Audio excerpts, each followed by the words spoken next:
Hi everyone, welcome to my podcast, The Aspiring STEM Geek. On the podcast, I plan to have guests on to discuss a variety of STEM topics, from programming to engineering, stats, physics, and more. These conversations are for the most part casual, where we'll talk as friends would. Excited to have you all for my first episode, where I'm going to talk to my friend Matthew Handzy, who is a programmer and data engineer. We talk about a variety of topics, from a Wordle solver he programmed to video games we've been playing recently. Let's go to the episode.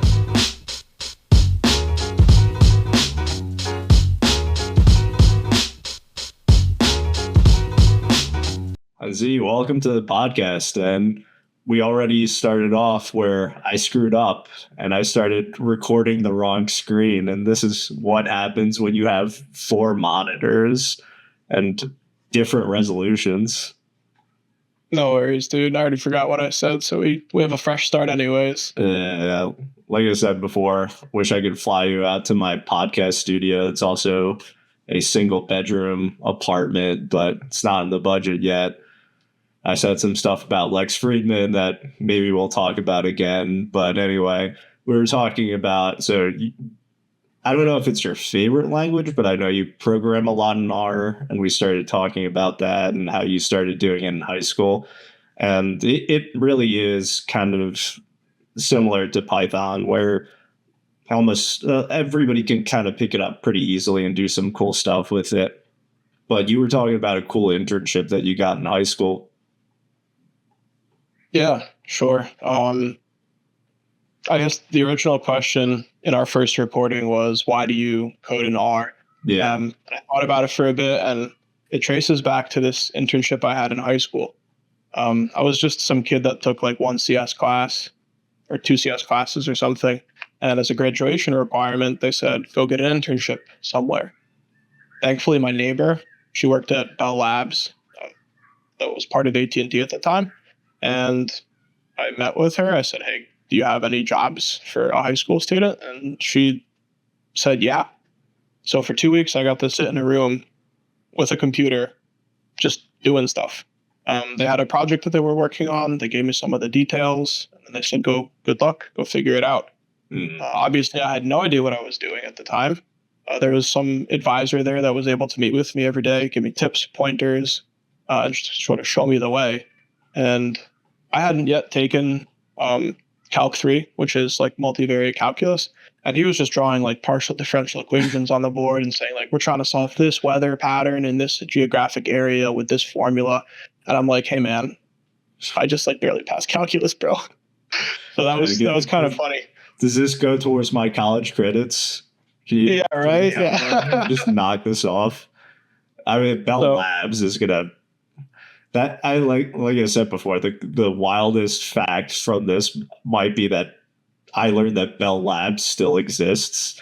I just like it because you hear about that, and that was at Xerox Park.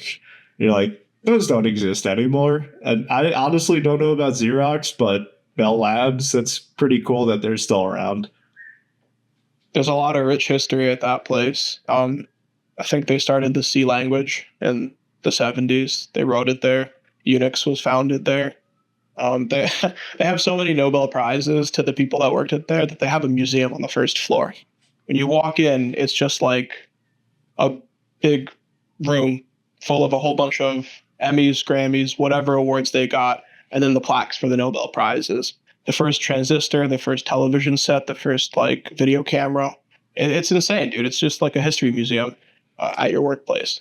Yeah, it is wild. It's just Bell Labs, and yeah, nowadays I guess the modern day ones are Google and things like that, just spinning off things and private companies. It is pretty crazy, but no, that's really cool that you started off with it. So R is a big one, and one thing I wanted to talk about is your Wordle repo that you made. And I know it's mostly Python, but there's a little bit of R in it, right?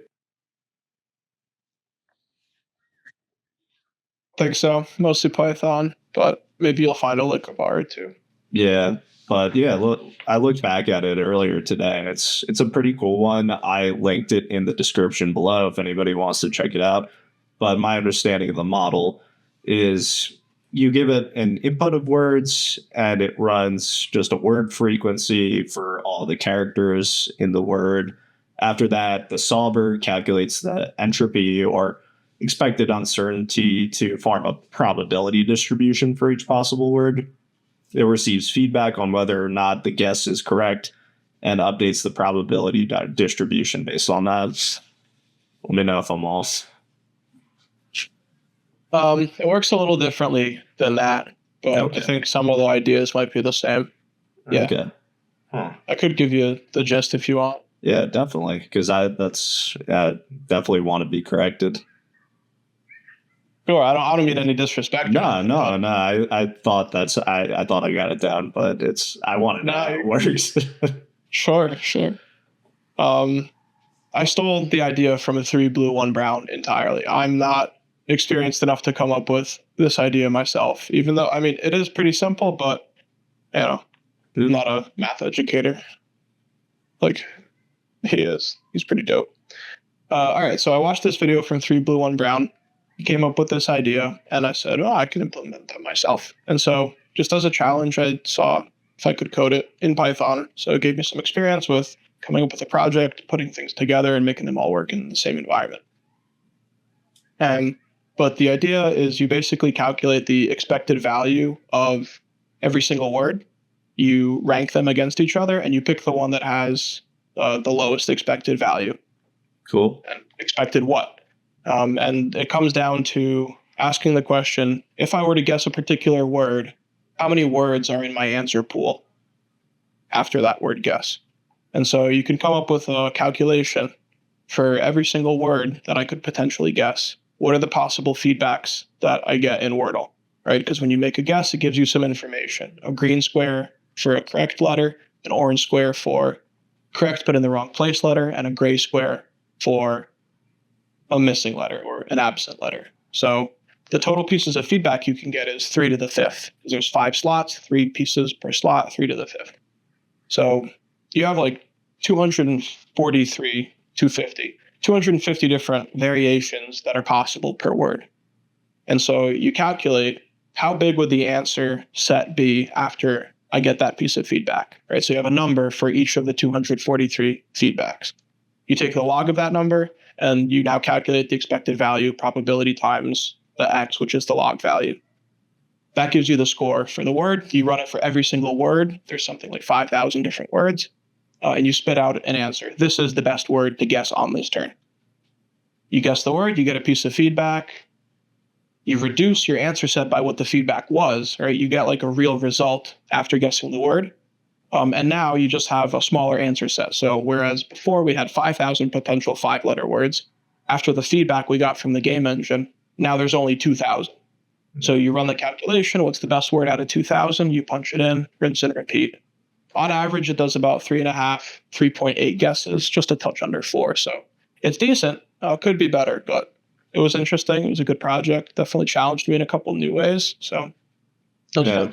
No, I mean, a lot of natural language processing was that kind of frequency analysis before transformers came along.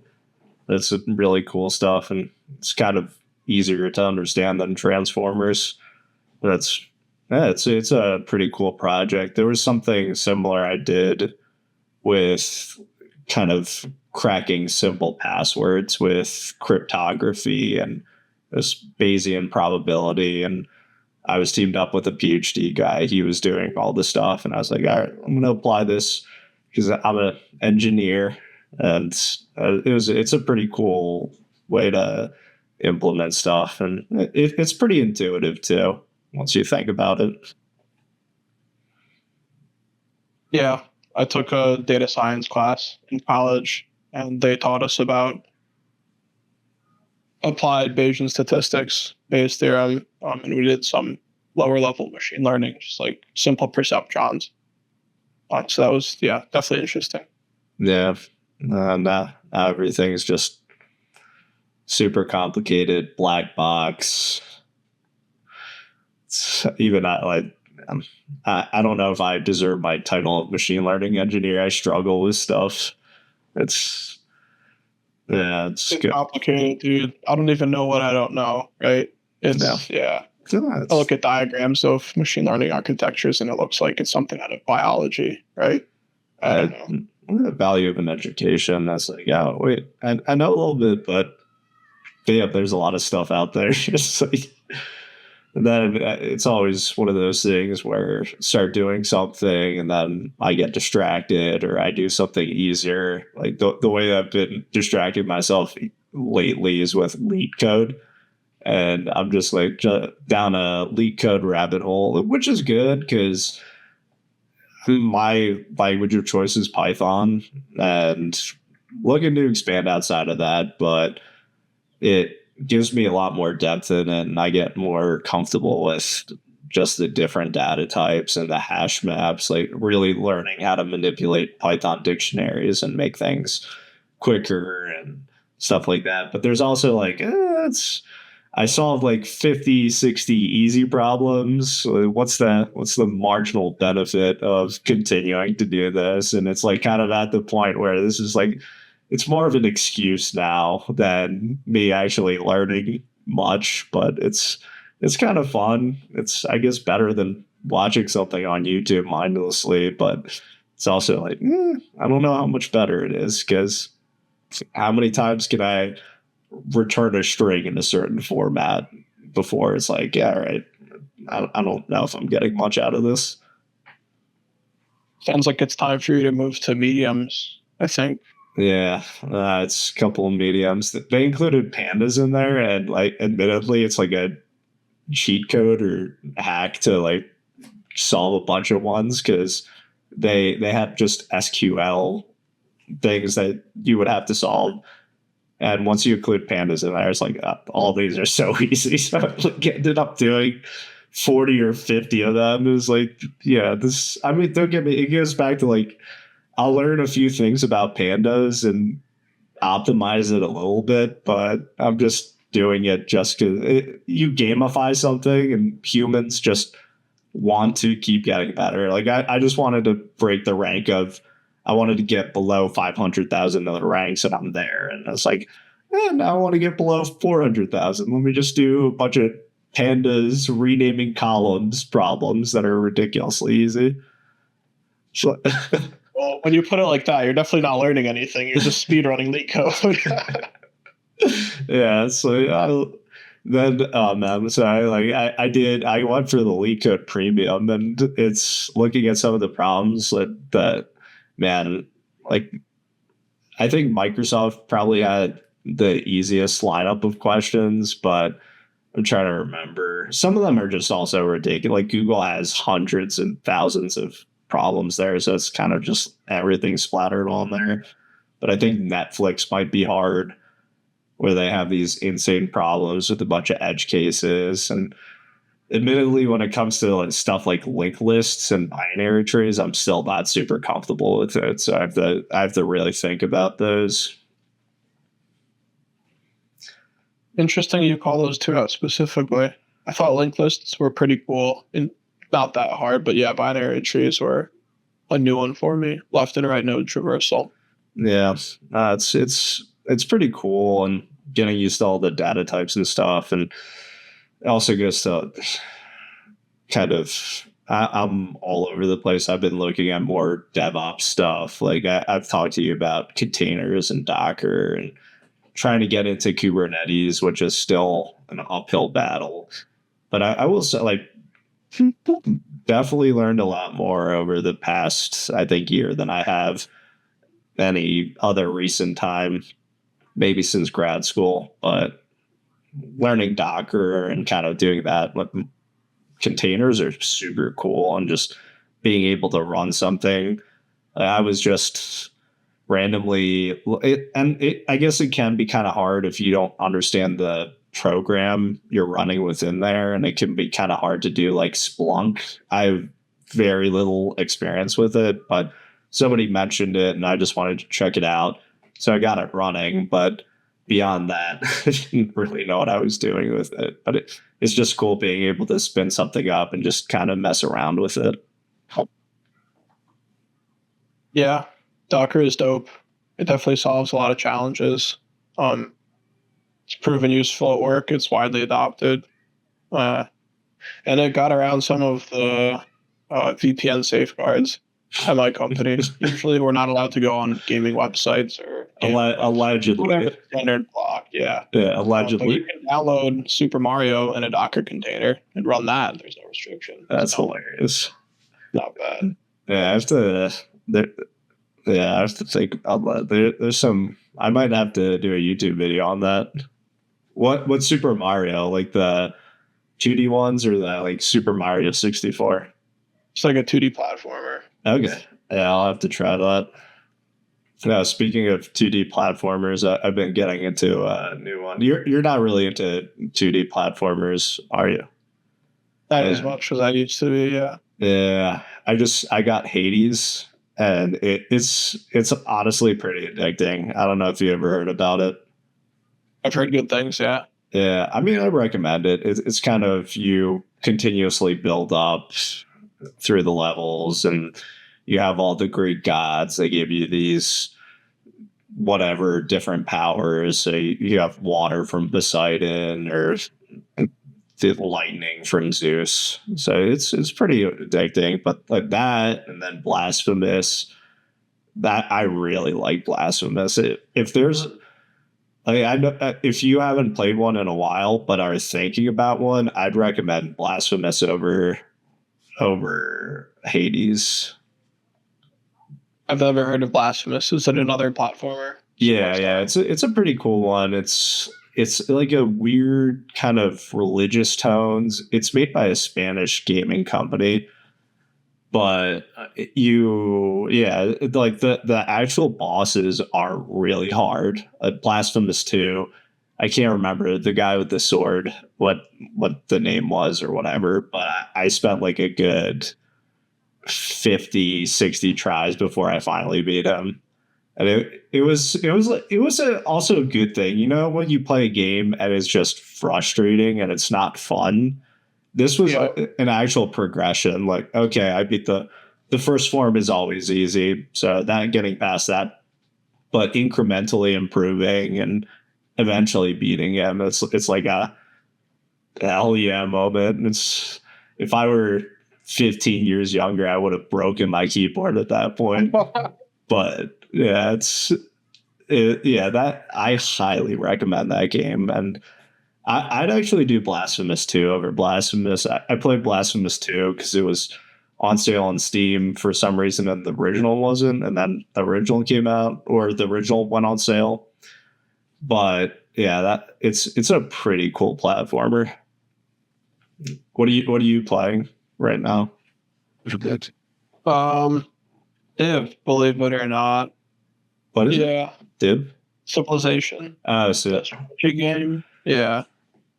That's just that's single player, right? Yeah. It's also there's a multiplayer mode and you can play with other people. So I have a game with my brother right now. Okay. We're just wiping the floor. Yeah. Gunning it for nukes, blowing people up. Simple stuff. Yeah, I always think about like the Greek civilization type thing. So is this modern day civilizations? It's like an empire building game. Yeah. So it takes historical leaders. Those are the characters you play as, but it's everything. The time period starts from 4000 BC up to like 2050 AD. Okay. And so you take the world through that time period, and you have cities. The cities can research stuff, either buildings or units.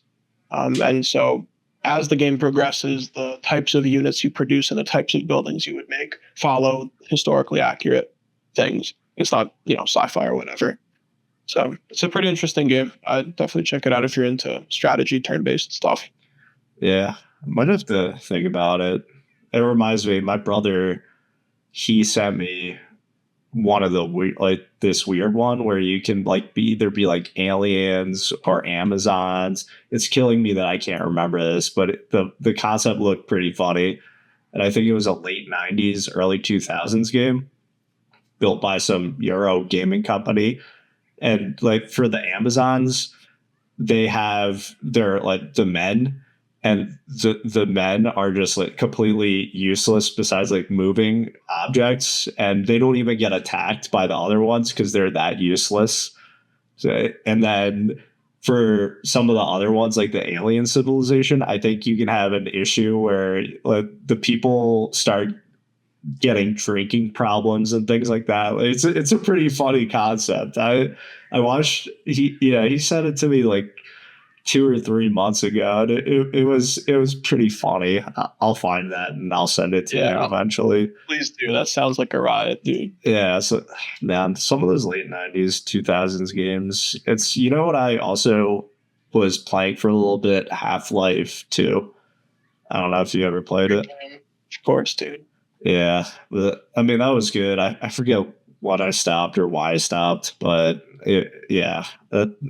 it's cool. And then the good old Nintendo 64. I still need to get that from Crotch. He still has mine. But single player dog. I'm sure that you were GameCube Smash, right? I never had a GameCube, but yeah, we had a Wii, we had Smash for the Wii, and in high school, in the senior lounge, there was a coveted GameCube where they played Smash together. Yeah, out that. Yeah, I know where I'd be because I mean, still even what 5-6 years ago, playing smashing with everybody. I was smashing Crochet hard. He, Nice, dude. so it was Jouk. Guy's a heart surgeon. He's just like naturally competitive. I get him once in a while, but he was like the clear one, and I was the clear two, and then it was Crotch at 3. Like good separation, more separation between me and Jouk. And then when Call of Duty tried, it was like watching an old man play a video game. It's like, I meant to grab that. It's like, but you didn't grab it. It was always like something wrong with it. It was like, I don't know why it fell off. I didn't mean to do that. It's like, you fell off because you're bad, dude. But yeah, this ever come, I doubt he would care. But it's like, it's clear number 4. Did you have like a big sign with the rankings and make a dramatic change to the rankings when you guys had a switch? You could like dunk on someone by like grabbing their sign off and then like leaping through the living rooms. I mean, it would have been pretty clear. But I remember like there was just one night. It was like when we were all getting ready to move out, and it was like one more game, and we easily played for 7-8 hours. And then I remember it's like walking up the staircase, and they're like, "Come on, one more game." Yeah. It's like, hell yeah. But yeah, I love Smash. That's a good one. That sounds like the classic Fortnite. You don't end on a loss, and if you win, you can't win like that. You got to play another. So yeah, Fortnite. Nice, dude. Fortnite is. I mean, it's been. I played it a little bit, but never could get into it. It was fine. It was cool when it was new, the Battle Royale, but I'm over it. On to other things. Peaked with Marshmallow, or I can't even remember the rapper that did that event. So, the what? Yeah, there's some rapper. I think he was just like a big NPC in the background, and it was like a Fortnite concert. I could also be making this up and totally. No, I saw this in a YouTube video like last month. It was like a Travis Scott. Yeah, Travis Scott. It was like Astro World in Fortnite, and people were like, "Yo, this is peak civilization." Like, dude, it's a fake concert in a video game show. Yeah, well, it's peak Fortnite because after that, sure, yeah. And then I think Apple kind of killed. Was it? I think Valve owns Fortnite, and there's a whole like thing where they didn't get into weird business stuff, but like the Apple Store charges 30%. Yeah, 30%. Yeah, like a standard, but in digital sales, I think. Yeah. So Valve sued them, and then they got taken out. Or they tried to set up some like payment system outside of Apple Pay, and they're like, no, and they just Yeah, I remember that. took them off the Apple Store. That probably killed them. I mean, I can't. Last time I checked, the kids these days were playing Roblox, and that I mean, I don't know. I never also I was too old to get into Minecraft, and I just still I can't get. I mean, I kind of get it, but yeah, just never seemed appealing to me. It was cool as a kid, for sure. Like the block building, especially in 2009. I was sitting on my grandparents' couch. I look over at my cousin's computer, and he's like hitting dirt with a shovel. I'm like, yo, man, what is that? He's like, oh, it's Minecraft, dude. My friend at school told me about it. I'm like, all right, I want to play. So like we ended up like sharing the computer for the week of Christmas vacation. I was like, holy shit, this is the coolest thing in the world, dude. Um, but like now that I have experience with like math and computers, you could just like do the same stuff with code. You know what I mean? Like world building, you're just putting blocks in places. Yeah, oh, it's one of those. Like Some of the cooler stuff though, now they make computers in Minecraft. So it's not just like a game. You can run simulations because there's like a time loop and there's like an inherent circuitry mechanism with like this whole redstone thing. So that's pretty cool. You can lay down circuitry and then turn it on. And then you can build logic gates in there as well. You can put blocks down, like 2 blocks of dirt, lay some stuff across. Like there's different configurations of the items, and it'll make switches, right? You have 2 wires going in, some dirt or whatever, and 1 wire going out. And it'll simulate the AND switch. And you can have an invert, you can have like a NOT. And if you have NAND, you got a computer. So, I mean, you can look it up. Yeah, some cool stuff. That's pretty good. Yeah, I'll take a look at that. That's didn't realize that. Yeah, there's some there's always cool overlap with gaming and just technology or programming in general. Lots of cool Easter eggs. Like for my YouTube shorts, it's that Easter eggs are my go-to, and I'm just like randomly searching all these random ones. Like, oh, there's you can play Snake in Emacs. And it's like, yeah, great. I have to download Emacs or to spin up a virtual machine just to download Emacs just to make this YouTube short. So sorry if anybody's really into Emacs, but you should use Vim if you do. But I'm still I don't the learning curve. It's just like I don't know. I listen to. Do you know a guy named Primogen? Yeah. Like he's I like his stuff. I'm just sometimes I wish instead of doing maybe I'm looking at the wrong channel. I think he has 2 channels, but I think I do like his videos, the ones that he does where he's like just reviewing videos. And I'd rather just have more like direct, hey, this is my take on VS Code, because it's just like I don't know where he stands on some things. It's like, yeah, people that use like VS Code is, I think he said this was a hot take. VS Code is dog water. And then it's like, wait, I don't know. What am I at? I'm going to learn, spend time learning. Yeah, if not, then what? Like, and then they were like, I don't know. I didn't really understand it because I'm not a programmer by trade. I'm a self-taught programmer. That's a data scientist or machine learning engineer, whatever.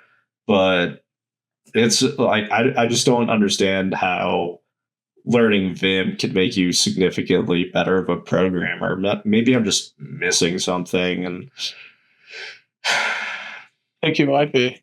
Yeah, it's an allergy to the mouse, dude. That's what you're missing. Yeah. Well, VS Code is cool, but I find myself using Vim key bindings in VS Code. Whatever. Yeah, that's what they were talking about. I don't want to use my mouse in VS Code. I don't want to click anything. I want to go from the source editor to the terminal. So I hit Control backtick, right? You can just jump between them.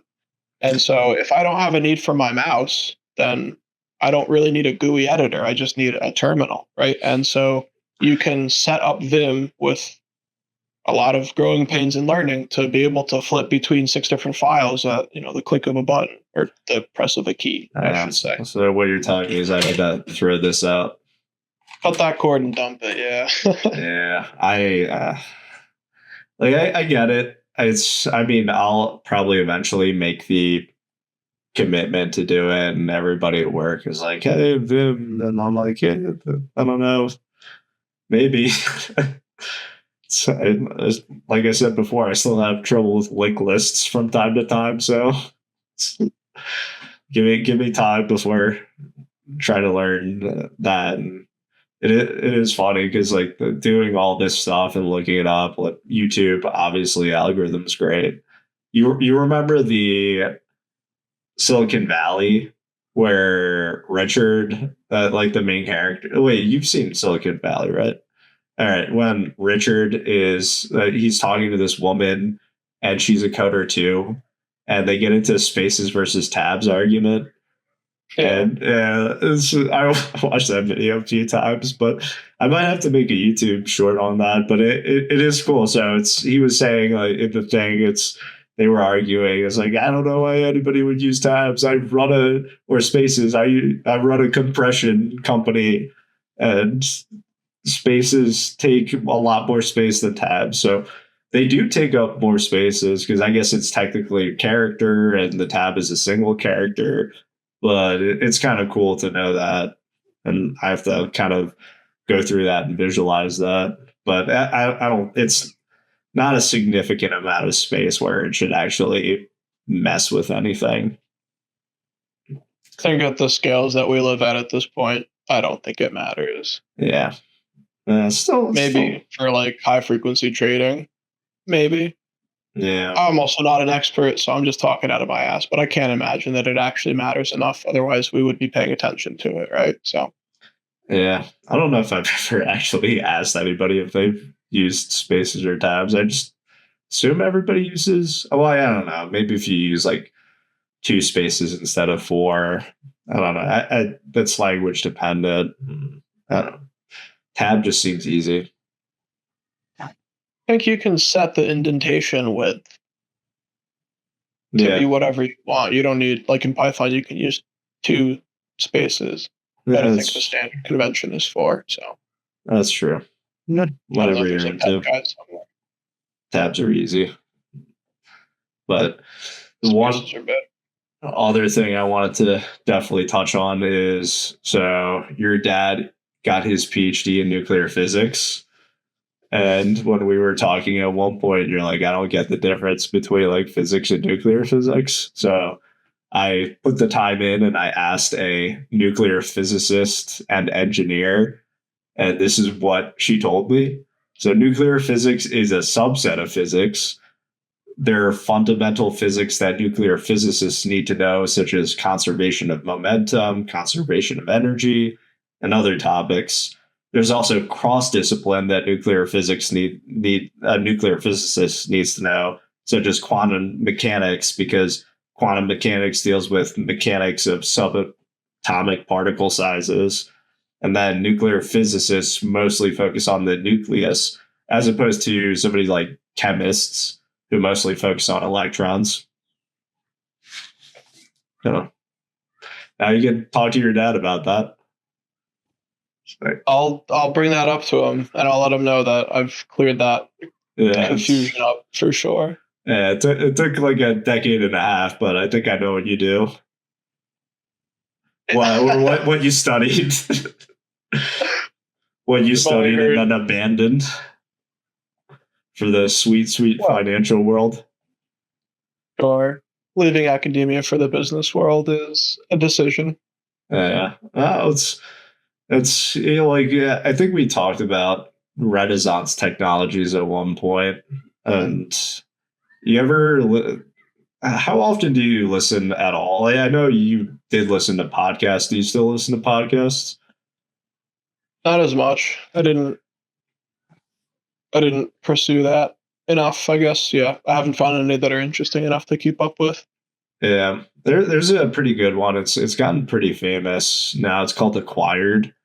and they did one on Renaissance technologies. I listened to maybe half of it, but there's the whole argument about what abandoning the academic and scientific world and going to work on trading and collecting the marginal whatever. Yeah, they actually don't do high frequency trading, but like figuring out algorithms to get alpha and make money. So well, I kind of get it, because it's like when IBM was shedding people, they picked up a bunch of natural language processing people, and instead of kind of working on natural language processing and moving that field forward, just kind of trading. And by definition, it's if you're in a financial company that does like that relies on algorithms, you can't really share it with anybody. So not only are you like focused just on the financial world, any progress you make, you're just hiding from the rest of the world. It's all proprietary. Fair point. But yeah, that was a big argument against people going to it, which I could see it, but yeah, eventually we'll figure it out. NLP's in a good place now, even though they went off and made a bunch of money in financial markets. I guess it just boils down to the opposite philosophies of academia and Wall Street. One is there to spread knowledge, one is there to hoard money. So I don't know what to tell you. Yeah. I'll see. So are you coding anything cool right now, or working on any side projects? Or no, I'm taking a break, I guess. I lost steam after doing a whole bunch of side projects. I get it. I did one where I extracted some telemetry data from racing games. I did another where I coded like an app for my dog, just for fun. What kind of dog I haven't like. Funny story. We just did a DNA test and got the results like 3 days ago. So we thought she was a Husky Shepherd mix. Turns out that she's mostly a Labrador, and then a little bit of Husky. So Lab Husky. Energetic. Yeah, dude. Yeah. So it's my girlfriend has a Boston Terrier, and it's just the dog. She snores a lot. She's out. I take her around the apartment one time. She's snorting. She's sniffing things.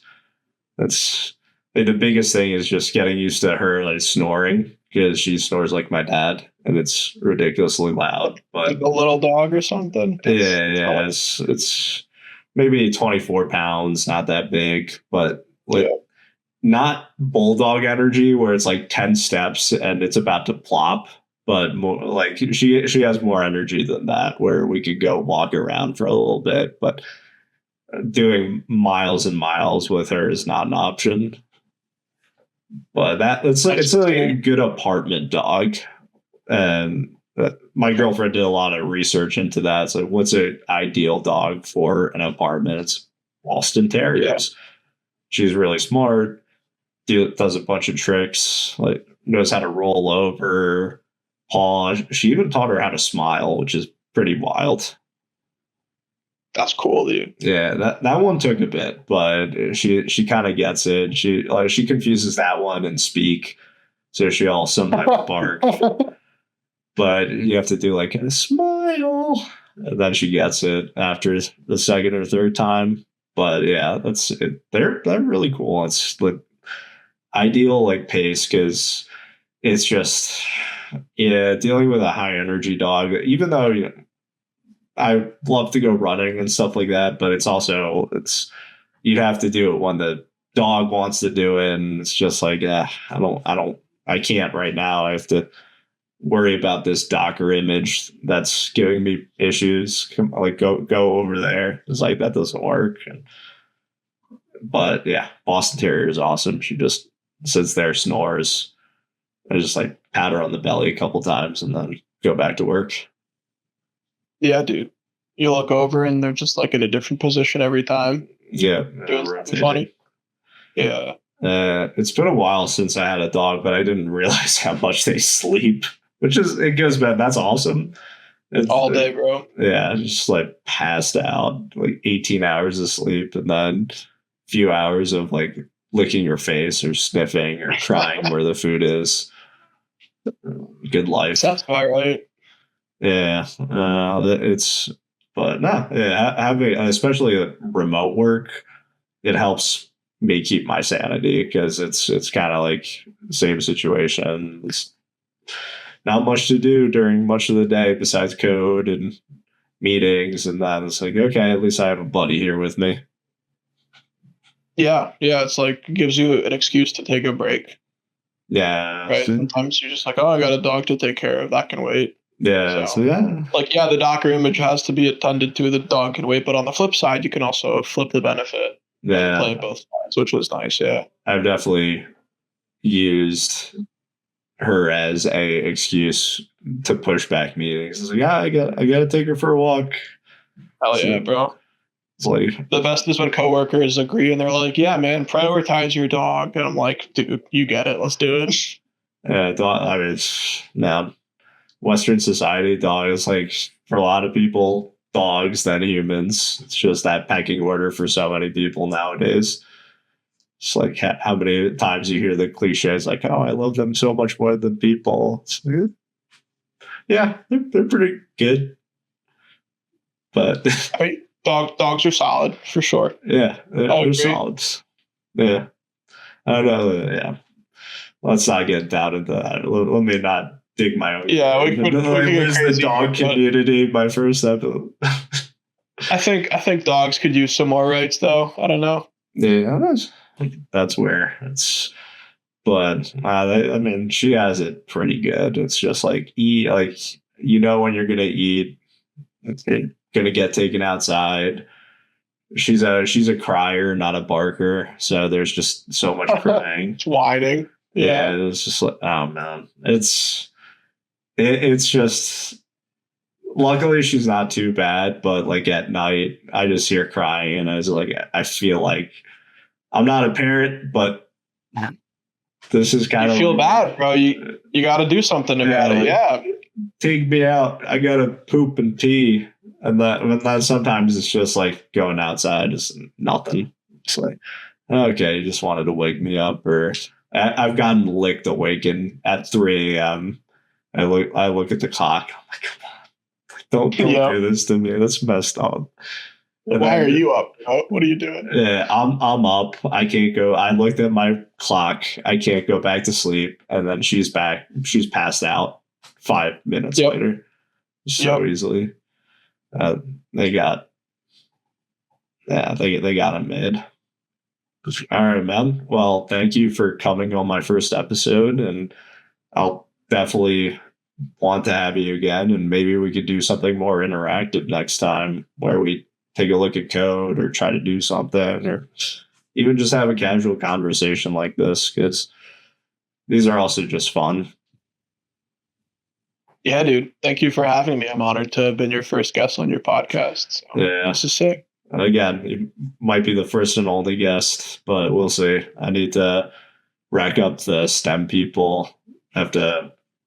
There's going to be a lot of tech people, but I have to get some hardcore STEM engineers outside of us. And one thing I always love, like talking to like electrical engineers or like nuclear engineers, when I was like, oh yeah, I'm an engineer, and I was a scientist before. I was like, in actuality, I'm just a data scientist and machine learning engineer. But I love saying that to them because they hear it and they're just like, they're ready to go off. Okay, well, you might have that opinion, but my title says machine learning engineer. Engineers in there. And then I had scientist in my title before. Data scientist. That's half of the word. That's half of the title. You've done it all, dude. Yeah, I'm a Renaissance man. When I kind of read about like even how guys like Jeff Bezos were, where he either wanted to be a mathematician or a theoretical physicist. even like he realized at one point talking to somebody else that in his mind, this is what he said. I think I sent you this video. Did I send you the cosine video?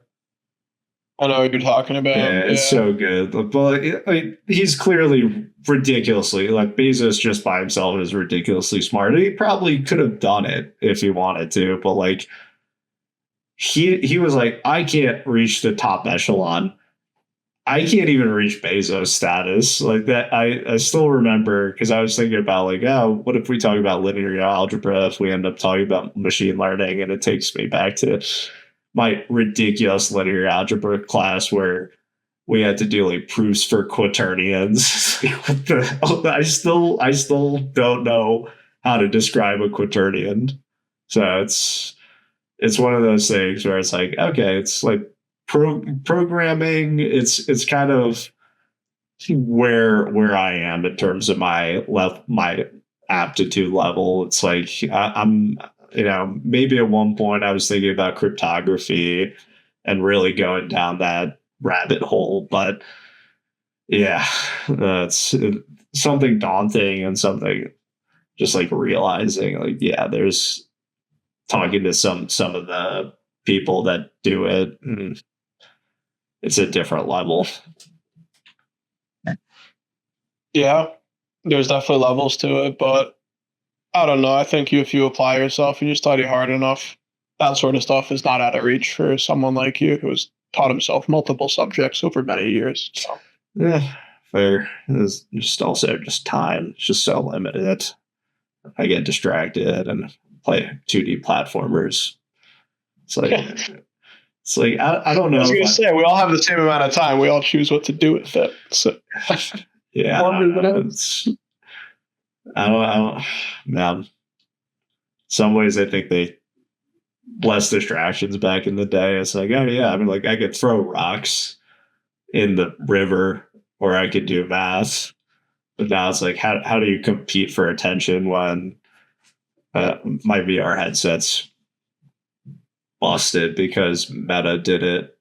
Meta basically bricked it. But you have everything from VR to wild video games that just ultra realistic. It's just too many ways to get distracted. I will say it's like our tools are a lot better. That passing around knowledge is a lot easier. Internet and even ChatGPT. I am on the ChatGPT train now. It is a pretty good tool. I don't know if you use it. I've used it for a couple of things, but it's not reliable enough to be convenient. Yeah, I don't want to be a prompt engineer. I just want some answers. So yeah, it is an interesting thing with the prompts and trying to figure out how to get it to say what you want to. But even there's some simple stuff like converting things to.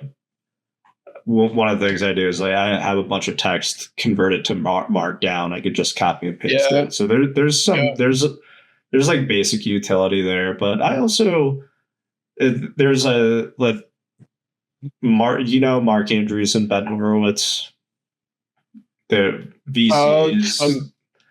One of them was the founder of Netscape. The names sound familiar. And like they had a good point about different ways to prompt AI or whatever, not AI, but large language models. And they were saying that by definition is they're just fed all this data. So if you just ask a simple question without really refining it, you kind of get back the average answer. So it's like, oh, how do I code this function in Python? And it'll just give you back like the average answer that you can Google and get from one of those sites like HackerRank or whatever. But a better way to do it is, how would John Carmack write this function? So it's kind of a cool way to like think about it, as you have a spectrum of potential answers. Most of them will be average. Some of them will be bad. Some of them will be exceptional. So try to prompt it to get you to give you the exceptional answer. Interesting. Yeah. I guess I'm just spoiled with Google, right? Because you put in as little information as possible to get the most result.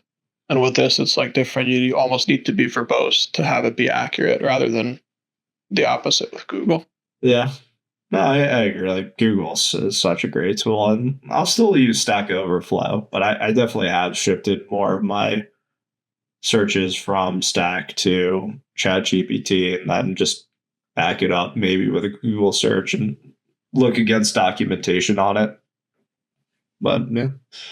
Anyway, thank you, Matthew Handzy, first guest. Bro. Hopefully not the last one, and we'll have to do another one of these.